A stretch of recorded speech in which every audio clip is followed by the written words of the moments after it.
دونوں یعنی بہشت اور دوزخ کے درمیان آراف نام کی ایک دیوار ہوگی،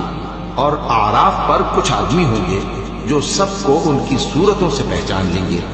اور وہ اہل بہشت کو پکار کر کہیں گے کہ تم پر سلامتی ہو۔ یہ لوگ ابھی بہشت میں داخل تو نہیں ہوئے ہوں گے مگر امید رکھتے ہوں گے،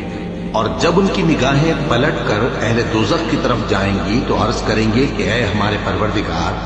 ہم کو ظالم لوگوں کے ساتھ شامل نہ کیجو۔ اور اہل آراف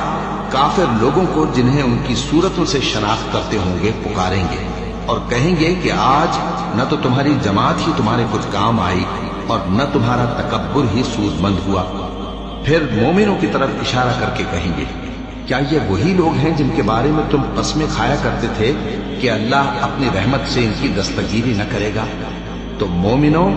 تم بہشت میں داخل ہو جاؤ، تمہیں کچھ خوف نہیں اور نہ تم کو کچھ رنج و غم ہوگا۔